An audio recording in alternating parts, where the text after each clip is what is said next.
تمام جگہوں کے مخالفت کرتے ہوئے پیغمبر کے زمانے میں پہلے اصحاب نہیں جاتے تھے، پہلے پیغمبر کے زمانے میں گھر کے لوگ جاتے تھے، لیکن کربلا میں یہ ترتیب امام حسین علیہ السلام نے بدل دی۔ امیر المومنین علیہ السلام کے دور میں بھی امیر المومنین سب سے پہلے بنی ہاشم کو بھیجتے تھے، لیکن کربلا میں ہم دیکھتے ہیں یہ ترتیب بھی بدلی ہوئی ہے۔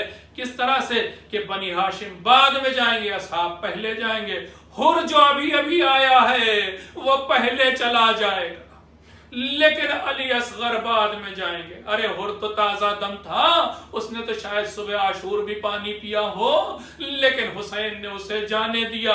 میں کہوں گا مولا حر کو روک لیتے، پہلے علی اصغر کی قربانی دیتے، لیکن امام حسین علیہ السلام کی مصلحت تو دیکھیے، وہ دکھانا چاہتے تھے کہ ہمارے گھر کا بچہ بھی ہوتا ہے، 6 مہینے کا بچہ بھی ہوتا ہے تو وہ صبر کا پہاڑ ہوتا ہے، اور بچے نے ثابت کر دیا کہ جب حسین کی گود میں آیا تو مسکرانے لگا تھا، اس نے شکوا تو نہیں کیا تھا، وہ تو نہیں رویا تھا کہ مجھے پیاس لگی ہے، وہ تو اس سب کے الٹ اور برعکس مسکرانے لگا تھا۔ اس کی مسکراہٹ دیکھ کر فوج اشقیاء رو پڑی تھی۔ یہ حسین ہے اور ان کے گھر والے ہیں کہ جو ایسے ایسے امتحان دیتے ہیں۔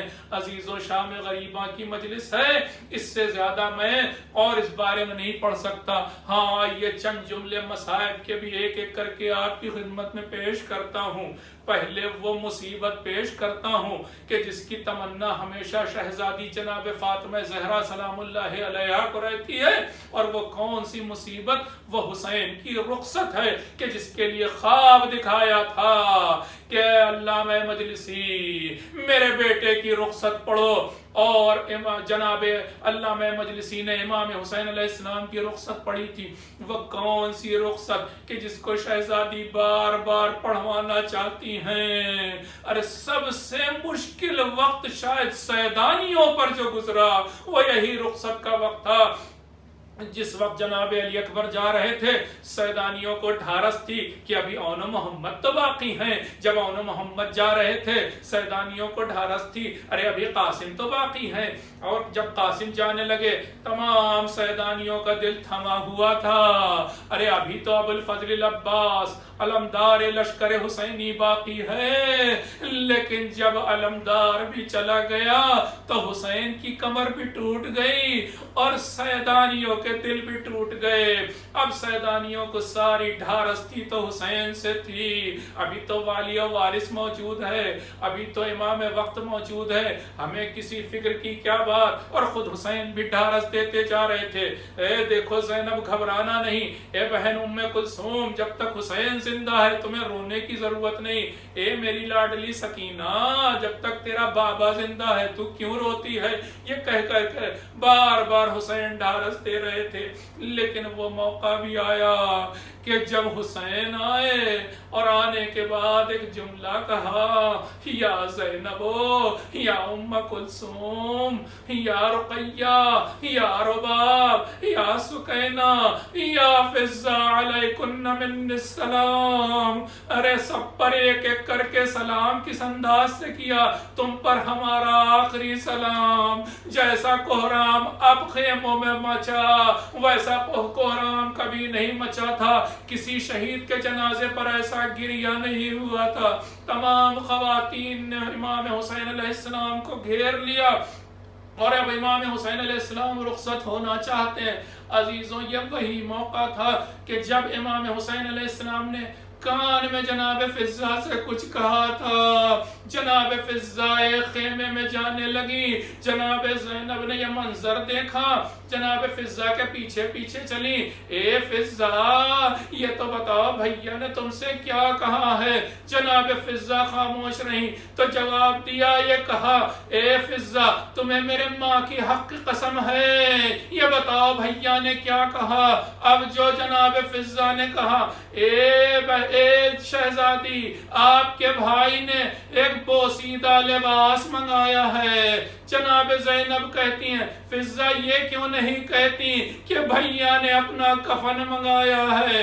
امام حسین علیہ السلام نے وہ بوسیدہ لباس زیب تن کیا کسی طرح سے خیموں سے رخصت ہونا چاہتے تھے. کبھی بیٹی لپٹ جاتی تھی، کبھی بہن لپٹ جاتی تھی. ہاں وہ موقع آیا کہ جب حسین ڈھارس دیتے دیتے خیمے سے رخصت ہوئے، لیکن پھر پیچھے پیچھے آواز سنتے جا رہے تھے کہ کوئی آ رہا ہے. پلٹ کے دیکھا تو وہی بہن جو ابھی رخصت کر چکی تھی وہ یہ جملہ کہہ رہی تھی، محلن محلا یا اخی، محلن محلا، اے بھیا ذرا دھیرے چلو، اے بھیا ذرا دھیرے چلو. امام حسین علیہ السلام نے پلٹ کر پوچھا، اے زینب تم تو مجھے رخصت کر چکی تھی. جواب دیا، بھیا میں چاہتی ہوں کہ جتنا ہو سکے تمہیں جی بھر کے دیکھ لوں. اے بھیا ایک وصیت بھی یاد آ گئی ماں کی، ذرا گھوڑے سے اترو. امام حسین علیہ السلام گھوڑے سے اترے. جناب زینب نے امام حسین علیہ السلام کے گلے کا بوسہ لیا. جا بھیا ماں کی وصیت پوری ہو گئی. کہا بہن وہ کون سی وصیت تھی؟ کہا وصیت یہ تھی کہ جب میرا حسین آخری بار رن کو جانے لگے تو اے زینب میری جانب سے اس کا گلا چوم لینا. اب امام حسین علیہ السلام میدان کارزار میں آتے ہیں. عزیزوں مجھے پوری جنگ نہیں پڑھنی ہے، لیکن آج بس 3 تیروں کا تذکرہ کرنا ہے. وہ کون سا تیر؟ حسین لڑتے لڑتے وہ موقع آیا جب پوری طرح سے لہو لہان ہو چکے تھے، زخموں سے چور ہو گئے تھے، لیکن بہرحال علی کا بیٹا تھا، گھوڑے پر اسی طرح بیٹھا رہا جیسے علی بیٹھا کرتے تھے. اب دشمن نے ایک چال چلی عزیزوں. امام محمد باقر علیہ السلام اس کا تذکرہ کرتے ہیں کہ میرے جد کو کس طرح سے شہید کیا گیا. ہاں چالیں کیا تھی دشمن کی؟ سب سے پہلے امام حسین علیہ السلام پر تمام طرف سے حملہ کیا گیا اور تیروں کی بارش کی گئی. ارے زہرا کا لاڈلا اکیلا انسان، لکھا ہوا ہے کہ ایک تیر آ کر کے آقا کی پیشانی پہ لگا، خون جاری ہوا، خون آنکھوں تک پہنچا. تو اب امام حسین علیہ السلام نے اپنے کرتے کا دامن اٹھایا تاکہ آنکھوں کو صاف کریں، مزید جنگ کریں. لو عزیزہ بڑا غضب ہو گیا. جیسے ہی دامن کو اٹھایا تھا وہ سینہ ظاہر ہو گیا جس کا بوسہ رسول لیا کرتے تھے. اگلا تیر جو چلا تو حسین کے سینے پہ لگا. ارے تیر کا لگنا تھا. حسین نے ایک بار تیر کی طرف دیکھا، ایک بار فوج کی طرف دیکھا. دیکھیے اس بہادر انسان کو، اس نے وہ تیر خود سے پکڑا اور سینے سے نکالا. تیر کا نکلنا تھا. روایت کی لفظیں ہیں فجرت دمو کالمیزاب، ارے خون یوں سینے سے ابلا جیسے پرنالا بہتا ہے. اب وہ موقع آیا کہ حسین نے آسمان کی طرف اپنی نگاہیں اٹھائیں اور یہ دعا کی کہ پالنے والے گواہ رہنا، تیرے نبی کا نواسا اس دنیا میں میرے سوا کوئی نہیں، اور یہ اب اسے قتل کرنے جا رہے ہیں. ابھی یہ جملہ حسین آسمان کی طرف نگاہیں اٹھا کے کہہ رہے تھے کہ ایک تیر اور چلا جو گلوئے مبارک پہ لگا. اس تیر کا لگنا تھا کہ خون اتنا بہا کہ حسین گھوڑے پہ ڈگمگانے لگے، لیکن پھر خود کو سنبھال لیتے تھے. عزیزو غضب اس وقت ہوا، شاید آپ نے یہ بات پہلے نہ سنی ہو، جس طرح سے ابو الفضل العباس کے شان قلم ہوئے تھے. ایک شقی نے آ کر کے پیچھے سے ایک ایسا وار کیا کہ امام کا ایک بازو قلم ہوا. اور اب روایت کی لفظیں ہیں کہ بائیں رخسار کے بل زمین پر گرے. زمین پر گرنا کیا تھا؟ کعبہ زمین پہ گر گیا. عزیزو اب میں پوری شہادت تو نہیں پڑھ سکتا، بڑے سخت جملے ہیں مقاتل کی کتابوں میں، لیکن اتنا سمجھیے کہ ایک دکھیاری بہن تھی جو دوڑتی ہوئی تلہ زینبیہ پہ آئی اور اس نے کہنا شروع کیا، اے پسر سعد، تو کھڑا دیکھ رہا ہے اور میرا ماجایا ذبح کیا جا رہا ہے۔ تھوڑی دیر گزری تھی کہ حسین کا سر نیزے پہ بلند تھا، میدان کربلا کی زمین ہل رہی تھی، زلزلہ آ چکا تھا، آندھی چل رہی تھی کہ ایک بار جناب زینب نے آ کر کے اپنے بیمار بھتیجے کو جگایا، اے سید سجاد ذرا غش سے آنکھیں کھولو، دیکھو کیا قیامت آ گئی۔ جناب سید سجاد نے کہا، اے پھوپھی اماں ذرا خیمے کے پردے کو تو ہٹائیے۔ جیسے ہی پردہ ہٹا، امام نے زیارت پڑھنی شروع کی، السلام علیکہ یا ابا عبداللہ۔ ارے یہاں سے شام غریبہ کا آغاز ہوا تھا۔ عزیزو، ابھی تھوڑی دیر گزری تھی کہ ایک آواز گونجی، مجھے نہیں معلوم کہ اس آواز کو جناب زینب نے کیسے برداشت کیا ہوگا۔ پسر سعد آواز دیتا ہے اپنے فوج کے فوجیوں کو، تم میں کون ہے جو آگے بڑھ کر حسین کے لاشے پر گھوڑے دوڑا دے؟ مجھے نہیں معلوم یہ آواز جناب رباب نے کیسے سنی ہوگی، مجھے نہیں معلوم جناب سکینہ پر کیا گزری ہوگی۔ ہاں وہ موقع بھی آیا کہ ایک اور آواز گونجی کہ اب خیموں کو لوٹ لو، مال و اسباب لوٹ لو۔ ہاں ایک ایک کر کے فوجی خیموں میں آنے لگے، درانہ داخل ہو گئے، کوئی کچھ لوٹتا تھا، کوئی کچھ لوٹتا تھا، یہاں تک وہ نوبت بھی آئی کہ جس بستر پر بیمار امام تھا اسے بھی کھینچ لیا گیا۔ جناب زینب نے کہا، اے شیخ تجھے حیا نہیں آتی؟ ایک بیمار انسان ہے۔ جواب دیتا ہے خولی، اگر میں نے نہ لوٹا تو کوئی اور لوٹ لے گا۔ یہ کہہ کر کے بستر بھی لے گیا، اور اب وہ موقع بھی آیا کہ جب چادریں چھننا شروع ہو گئی، یہاں تک بھی خواتین نے صبر کیا۔ لیکن ایک موقع میں وہ بھی بتاؤں کہ جب خیموں میں آگ لگ چکی تھی، جناب زینب بھتیجے سے پوچھ رہی تھی، اے سید سجاد تم امام وقت ہو، ذرا یہ تو بتاؤ کہ حکم شریعت کیا ہے، ہم خیموں سے نکل جائیں یا اسی میں جل کے مر جائیں؟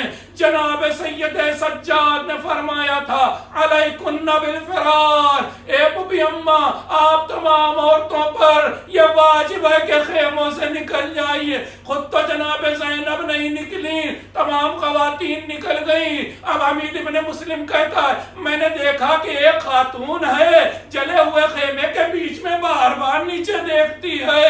میں نے جا کر پوچھا، اے خاتون، اے کنیز خدا، ارے سب خواتین باہر نکل گئی، آپ کیوں کھڑی ہیں؟ جواب دیتی ہیں، اے شیخ ہمارا ایک بیمار اس خیمے میں ہے جو نہ اٹھ سکتا ہے، جو نہ بیٹھ سکتا ہے۔ نہیں معلوم جناب زینب نے امام سجاد کو امامت کو کیوں کر بچایا، لیکن وہی ہیں کہ جو محافظ امامت ہیں۔ ہاں اسی شام غریبہ کا ایک منظر آپ کے سامنے پیش کرتا ہوں۔ وہ موقع بھی آیا جب تمام طوفان تھم گیا، جب تمام آندھی تھم گئی، رات کا اندھیرا چھا گیا۔ حر کی زوجہ پاس ہی میں حر کا قبیلہ رہتا تھا، وہاں سے کچھ کھانے پینے کا سامان لے کے آئی۔ دور سے کچھ چراغ جلتے دیکھے، خواتین سمجھی کہ کوئی لوٹنے آ رہا ہے۔ جناب زینب نے بڑھ کے کہا، اے لوٹنے کے لیے اگر تم لوگ آ رہے ہو تو پلٹ جاؤ، صبح آ کر لوٹ لینا، ویسے بھی ہمارے پاس اب کوئی مال و اسباب نہیں بچا ہے۔ دور سے حر کی زوجہ نے کہا، اے شہزادی میں زوجہ حر ہوں، آپ کے لیے اور بچوں کے لیے کچھ دانا اور پانی لائی ہوں۔ جناب حر کی زوجہ آتی ہیں، ہاں پانی پیش کرتی ہیں، جناب زینب ایک کوزہ بھرتی ہیں اور جناب سکینہ کو پلانا چاہتی ہیں۔ جناب سکینہ وہ کوزہ لیتی ہیں اور مقتل کی طرف دوڑتی ہیں۔ ہاں جناب سکینہ سے جناب زینب سوال کرتی ہیں اے سکینہ کہاں جا رہی ہو؟ جواب دیا اے پھوپھی اماں بھی آپ ہی نے تو کہا تھا کہ تم سکینہ سب سے چھوٹی ہو اس لیے سب سے پہلے تم پانی پیو، میرا بھیا علی اصغر تو مجھ سے بھی چھوٹا تھا، میں اس کی قبر کو تلاش کرنے جا رہی ہوں۔ یہ شام غریبہ کا ایک واقعہ ہے، اور اسی شام غریبہ میں ایک اور واقعہ پیش آتا ہے۔ جناب امام حسین علیہ السلام کی وصیت پر عمل کرتے ہوئے جناب زینب نے آدھی رات بچوں کو گننا شروع کیا اور کہا اے بہن ام کلثوم میری مدد کرو، آؤ گنے بچے کتنے ہیں۔ جب بچوں کو گنا تو 2 بچے گم تھے، موجود نہیں تھے، تلاش کرنا شروع کیا۔ ہوتے ہوتے دریا کے کنارے دونوں بہنیں پہنچی، ایک عجب منظر دیکھا، وہ دونوں ننھے بچے گلے میں ہاتھ ڈالے بیٹھے ہیں، سامنے دریا بہہ رہا ہے۔ اب جو ان بچوں کے پاس گئیں یہ سوچا کہ شاید ان بچوں نے پانی پیا ہو، لیکن جب ان بچوں کو الگ ہٹانا چاہا تو دیکھا کہ دونوں کی روح پیاس کی وجہ سے پرواز کر چکی ہے۔ سلام ہو کربلا والوں تم پر کہ تمہارے بچے بھی اتنے باوفا تھے کہ اگر حسین کو پیاسا دیکھا تو پھر تم نے پانی نہیں پیا۔ سيعلم الذين ظلموا أي منقلب ينقلبون إنا لله وإنا إليه راجعون رضا بقضائه وتسليما لأمره۔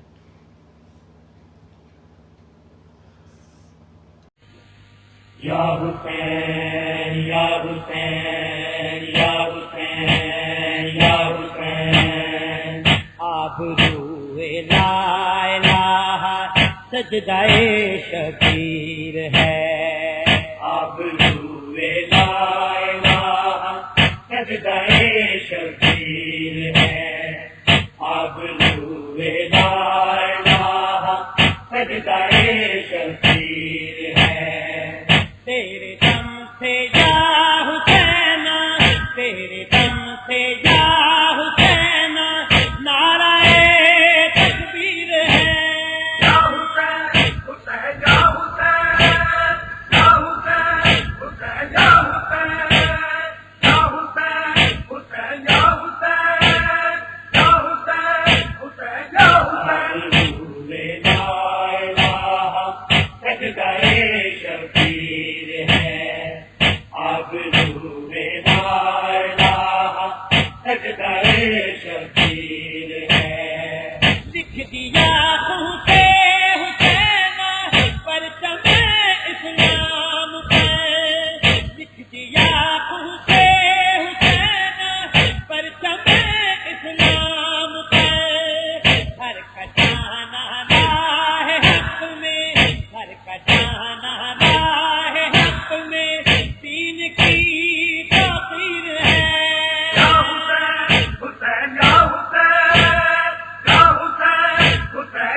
دیکھیے ایوب آ کر صبر کی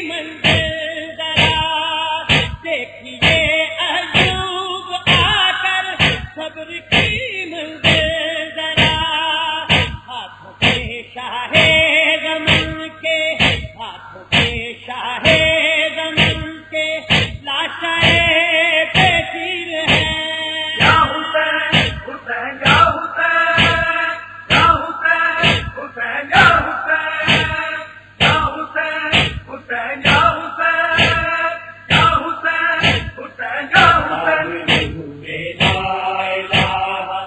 سجدائے شبیر ہے آبرو لا الہ سجدائے شبیر ہے کس طرح دفنا زینب لاش کو تیری حسین کس طرح دفنا زینب لاش کو تیری حسین ہاتھوں میں رسی بندھی ہے ہاتھوں میں رسی بندھی ہے سر کھلے ہر تیر ہے یا حسین حسین یا حسین یا حسین حسین یا حسین یا حسین حسین یا حسین یا حسین حسین یا حسین لا الہ سجدائے شبیر ہے آبرو لا الہ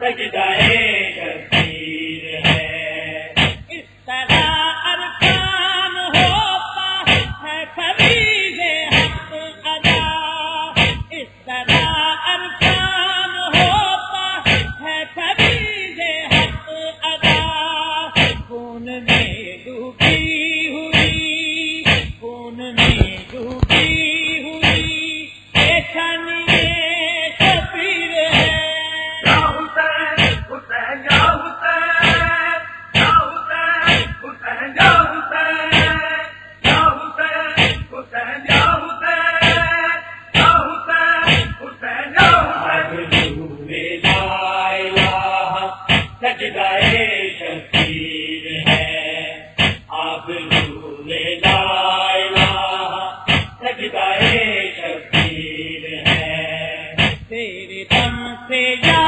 حسین تیرے دم سے یا حسین نعرہ تکبیر ہے یا حسین حسین یا حسین یا حسین حسین یا حسین یا حسین حسین یا حسین یا حسین حسین یا حسین لا الہ سجدائے شبیر ہے آبرو لا الہ سجدائے کا سورج ہے قیامت کی گھڑی ہے بھائی کا گلا کٹتا بہن دیکھ رہی ہے مقتل میں کسی ماں کی صدا گونج رہی ہے اے میرے حسین میری گود میں آجا میرے بچے میری آغوش میں آجا میرے بچے میری آغوش میں آجا میرے بچے میری آغوش میں آجا میرے لیے اذان تو اصغر کی طرح ہے گودی میری گہوارہ ہے بستر کی طرح ہے اس دھوپ میں دامن میرا چادر کی طرح ہے اے میرے حسین میری گود میں آجا آجا میرے بچے میری آگوش میں آ جا میرے بچے میری آگوش میں آ جا میرے بچے میری آگوش میں آ جا میں ماں ہوں میرا دل نہیں سینے میں سنبھلتا نازک یہ بدن تیرا یہ جلتا ہوا صحرا اور اس پہ ستم یہ ہے کہ تو رہ گیا پیاسا اے میرے حسین میری گود میں آجا آجا میرے بچے میری آغوش میں آجا میرے بچے میری آغوش میں آجا میرے بچے میری آغوش میں آجا میں گود میں لے لوں تجھے سینے سے لگا لوں سینے کے سکینہ کی طرح تجھے کو سلا لوں سینے کے تیرے تیر میں پلکوں سے نکالوں اے میرے حسین میری گود میں آجا آجا میرے بچے میری آنکھوں میں آجا میرے بچے میری آنکھوں میں آجا میرے بچے میری آنکھوں میں آجا آ کر میرے زانوں پہ جو سو جاتے تھے بیٹا کیا کی مشقت کے بھی پہلو نہیں بدلا اب کیسے تجھے چھوڑ مقتل میں اکیلا اے میرے حسین میری گود میں آجا آجا میرے بچے میری آغوش میں آجا میرے بچے میری آغوش میں آجا میرے بچے میری آغوش میں آجا تیری بھی تو اولاد ہے تو بھی تو قدر ہے اولاد کا غم کیا ہے یہ تجھ کو بھی خبر ہے غم بچے کا سہ جائے یہ کس ماں کا جگر ہے اے میرے حسین میری گود میں آجا آجا میرے بچے میری آنکھوں میں آجا میرے بچے میری آنکھوں میں آجا میرے بچے میری آنکھوں میں آجا لیٹ گیا تھک کہ تو اس جل کی زمین پر یہ کس کا لہو تم ملا روئے ہنسی پر مت خاک پہ سو لال تیری ماں ہے یہیں پر اے میرے حسین میری گود میں آجا آجا میرے بچے میری آنکھوں میں آجا میرے بچے میری آنکھوں میں آجا میرے بچے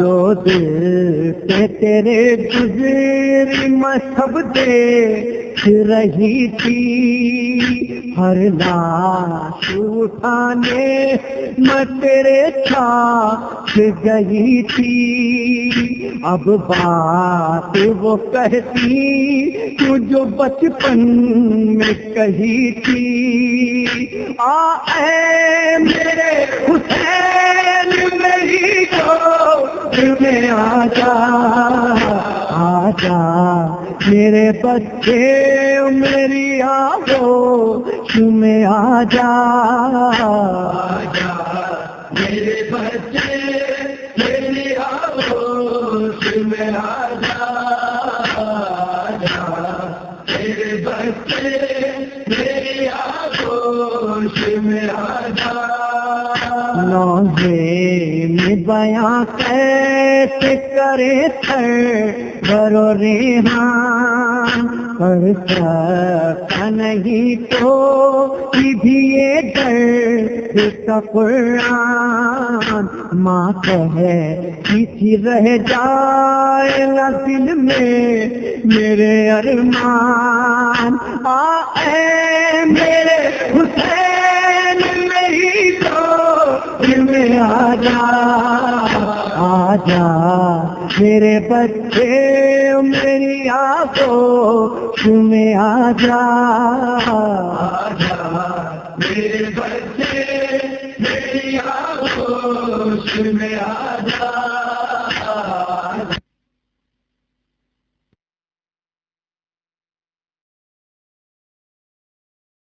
أزور سيدي ومولاي ومعتمدي ورجاي، ذخري وذخيرتي في آخرتي ودنياي، الإمام الحسين عليه السلام، زيارة مني ونيابة عن والدي وعن والد والدي وعن إخواني وأخواتي وعن جميع المؤمنين والمؤمنات، قربة طاعة إلى الله تعالى. السلام عليك يا أبا عبد الله، السلام عليك يا ابن رسول الله، السلام عليك يا ابن أمير المؤمنين وابن سيد الوصيين، السلام عليك يا ابن فاطمة سيدتي نساء العالمين، السلام عليك يا ثار الله وابن ثاره والوتر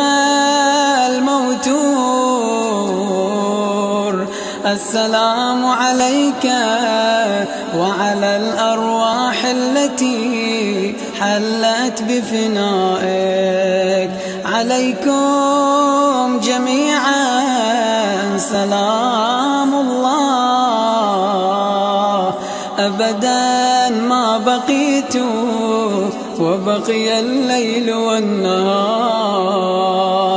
يا أبا عبد الله لقد عظمت الرزية وجلت المصيبة بك علينا وعلى جميع أهل الإسلام،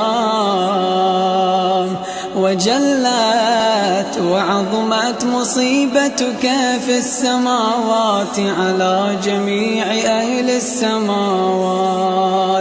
فلعن الله أمة أسست أساس الظلم والجار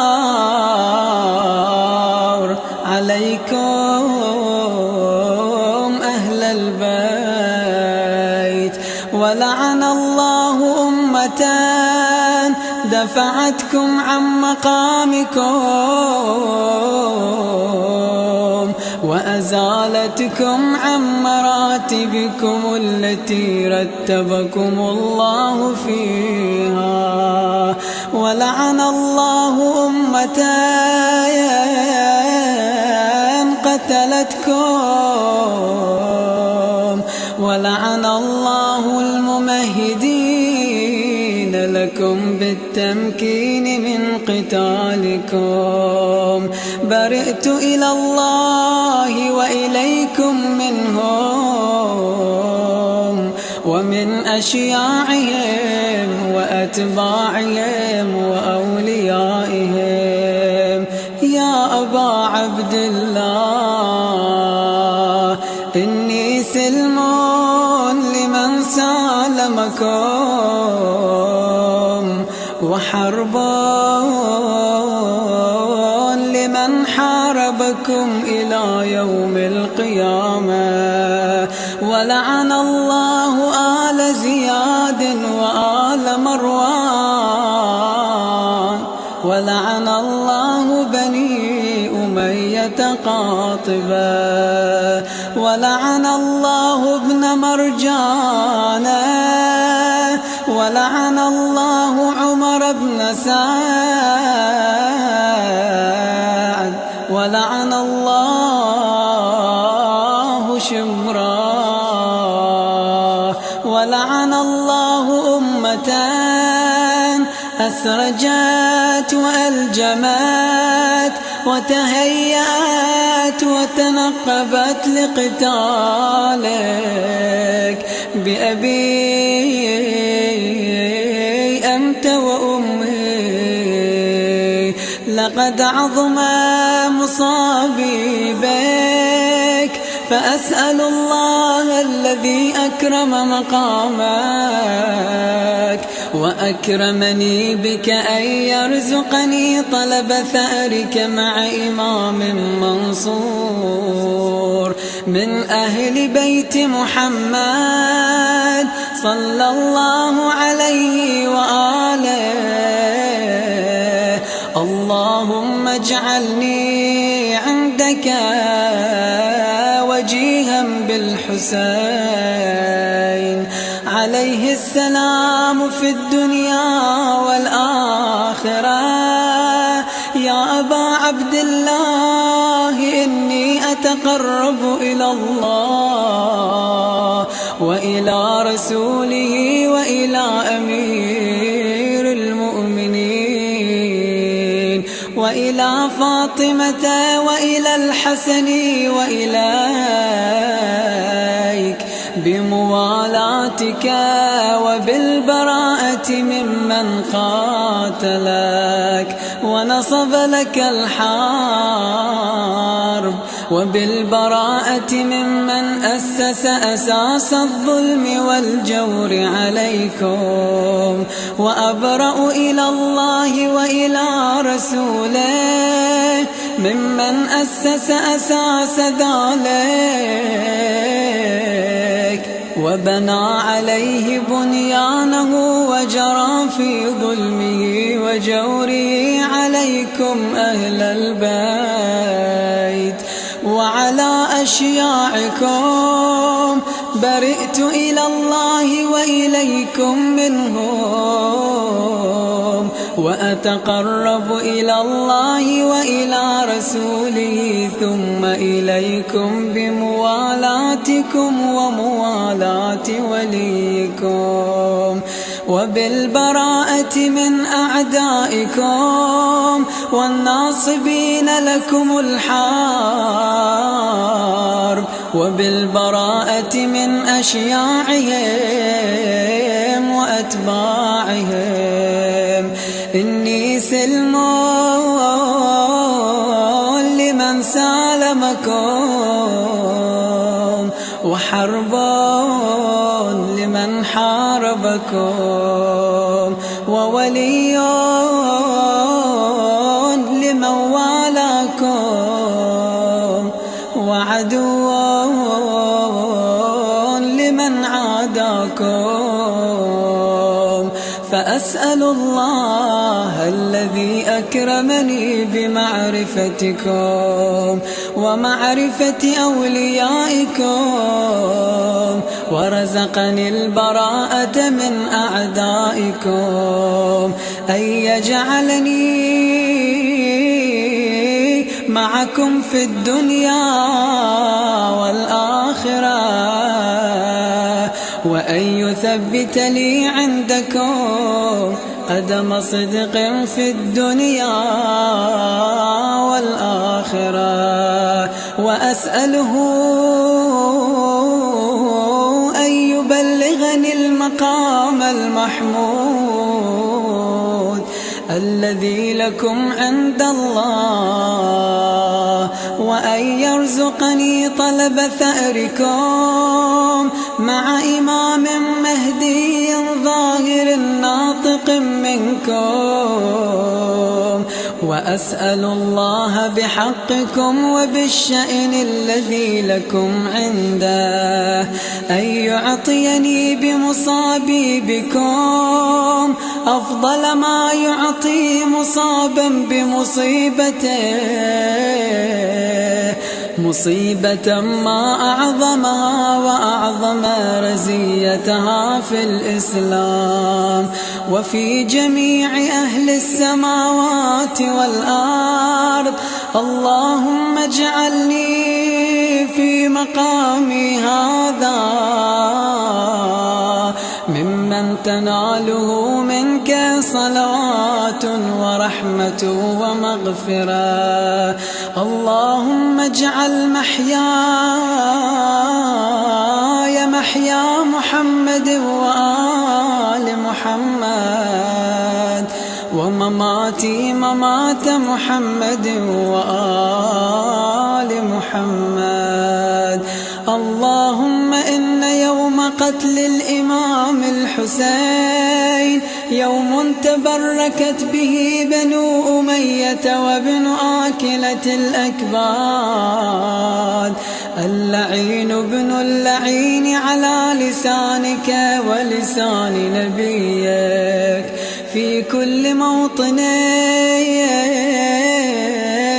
وموقف وقف فيه نبيك. اللهم العن أبا سفيان ومعاوية ويزيد بن معاوية عليهم منك اللعنة أبد الآبدين. يوم فرحت به آل زياد وآل مروان بقتلهم الحسين عليه السلام. اللهم فضاعف عليهم اللعن منك والعذاب الأليم. اللهم إني أتقرب إليك في هذا اليوم وفي موقفي هذا وأيام حياتي بالبراءة منهم واللعنة عليهم وبالموالاة لنبيك وآل نبيك عليهم السلام. اللهم العن أول ظالم ظلم حق محمد وآل محمد وآخر تابع له على ذلك. اللهم العن العصابة التي جاهدت الحسين عليه السلام وشايعت وبايعت وتابعت على قتله. اللهم العنهم جميعا. السلام عليك يا أبا عبد الله وعلى الأرواح التي حلت بفنائك. عليك مني سلام الله أبدا ما بقيت وبقي الليل والنهار، ولا جعله الله آخر العهد مني لزيارتكم. السلام على الحسين وعلى علي بن الحسين وعلى أولاد الحسين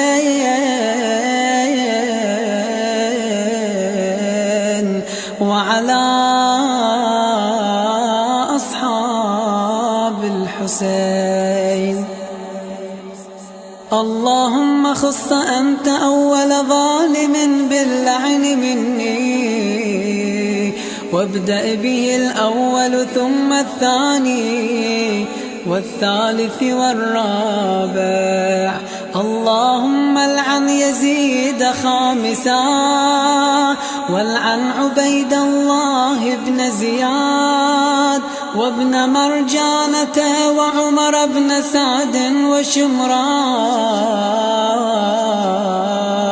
وآل أبي سفيان وآل زياد وآل مروان إلى يوم القيامة. اللهم لك الحمد حمد الشاكرين لك على مصابهم. الحمد لله على عظيم رزيتي. اللهم ارزقني شفاعة الحسين عليه السلام يوم الورود، وثبت لي قدم صدق عندك مع الحسين وأصحاب الحسين الذين بذلوا مهجهم دون الحسين عليه السلام.